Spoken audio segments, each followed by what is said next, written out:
School is almost out for summer, and that means college students are coming back home for summer break. Well, that can be a bit daunting for parents, especially financially. Here today to show us some ways to be financially responsible is Greg O'Hare with Merrill Lynch Wealth Management. Good to see you, Greg. Thank you for coming by. We'll get to the 4 kids he's got in college in a few moments here, so he's the expert, definitely. All right, so your college kid, or in your case, kids, have returned home. Now what? Well, it's a great opportunity to set some financial rules for them, but what I would suggest is set some guidelines early, make sure that they're very clear and ambiguous when kids come home from college.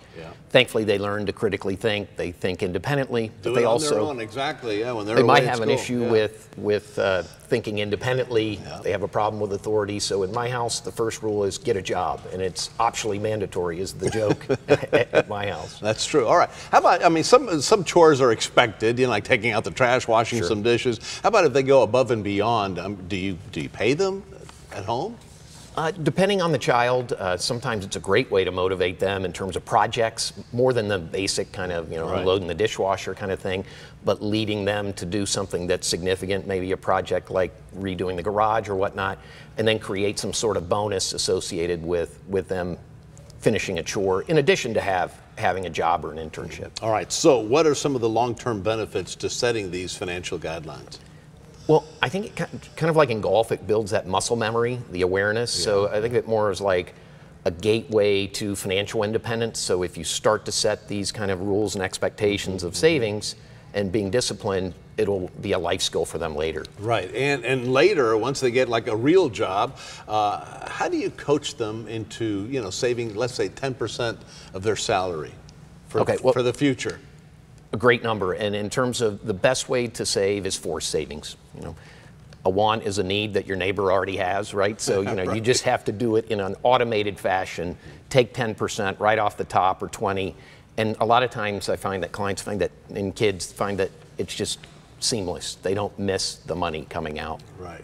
Okay, so again, let's get back to your personal experiences now with 4 kids in college. Wow, I mean, that's mind-blowing and expensive. Yeah, Ryan, Katie, Colin, Emma, we had 4 in 5 years. My neighbors were convinced we didn't have a TV, but in terms of what we try and do with them is, we talked about having a job or an internship. I suggest that everyone establish joint checking and savings, a parent with each kid, checking and savings. They love it. It's an online app. They can move money back and forth through Merrill Lynch or Bank of America's, where I work, that we have set up. You can do it at any bank.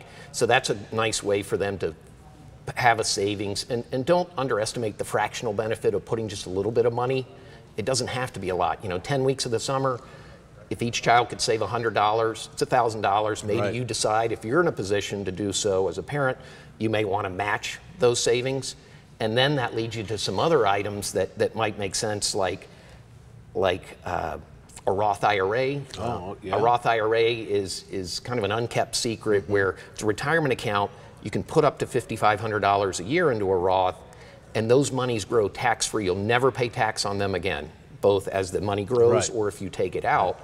So even just a little bit, if you can incent a kid, you know what drives them, drive them to savings just a little bit, putting that in, and you might be in a position to match it. So in that example, 10 weeks, they put $1,000 away, you match it with $1,000 if you can. Excellent. And they have money that's going to grow toward their retirement. And when you see that money grow, that's exciting. That's, you know, one of the first steps. So start at an early age and keep it going. Absolutely. And then the Roth IRA does have the ability to take withdrawals, both for a first-time home buyer up to $10,000 or college expenses. And the key really is just to start early. If you can start early and you can get compounding, you know. Yeah, let the money work for you as life goes on. Yeah, exactly. Great things to live by. Thank you for your insight today, Greg. I appreciate it. Thank you, John.